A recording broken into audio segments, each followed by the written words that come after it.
ஏப்பா முருகா, என் பையன் அந்த பொண்ணை கல்யாணம் பண்ணியே ஆகணும்னு ஒத்த காலில் நிற்கிறான். ஆனால் அந்த தனுஷ்கோடி என்னை பழி வாங்கணும்னு துடிக்கிறான். இதுக்கு நான் என்னதான் பண்ணுறதுனே தெரியலப்பா. விடுப்பா, நம்ம அந்த சிவனோட அப்ப தனுஷ்கோடிகிட்ட போய் பேசுவோம். வா, அதான் சரியா இருக்கும். நம்ம கிளம்புவோம்.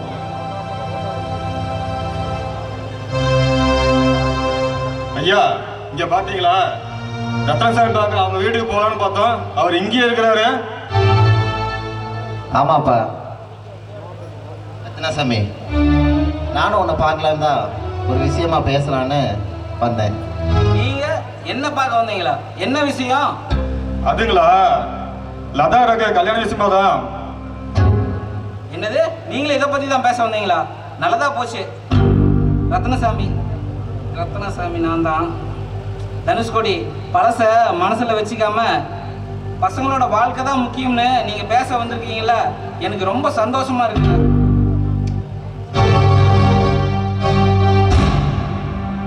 என்ன பசங்களோட வாழ்க்கையா? அன்னைக்கு என் பையனோட வாழ்க்கைக்காக ஒன்ன தேடி வந்தேன்.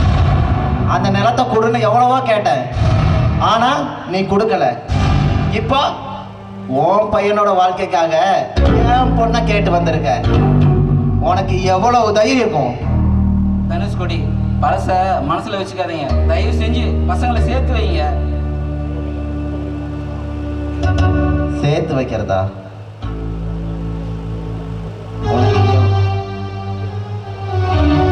எவ்வளவு தைரியம் இருந்தா ஏன் முன்னாடியே வந்து இதை சொல்லுவேன்?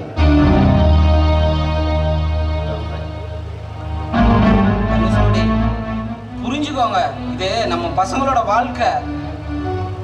ஓ, இதுல சேர்த்து வைக்காது ஓகே தான், ஆனா எனக்கு அதுல என்ன பலன் இருக்கு? உன் இடத்த எனக்கு கொடுத்துருவியா? டேய், அந்த நிலத்தை கொடுத்துதான் என் பையனுக்கு கல்யாணம் ஆகணும்னா அப்படிப்பட்ட கல்யாணமே தேவையில்லடா.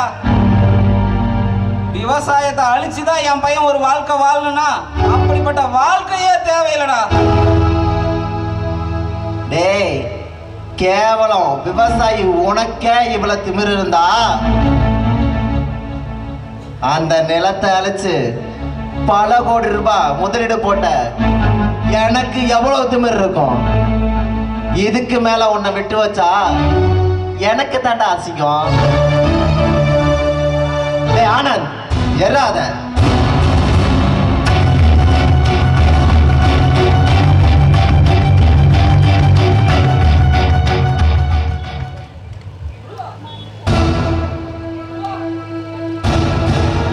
ஆனந்த், அவனை ஆடுறான், கொல்லுடா அவனை.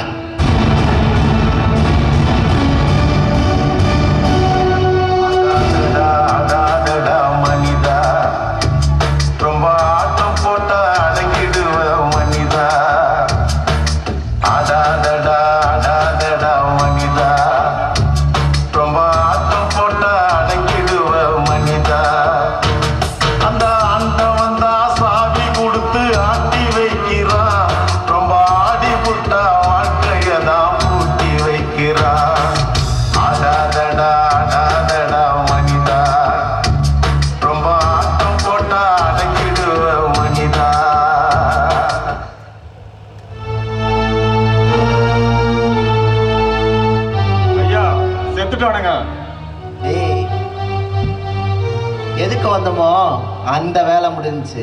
இனி எனக்கு எதிரியே கிடையாதுடா. வா போலாம்.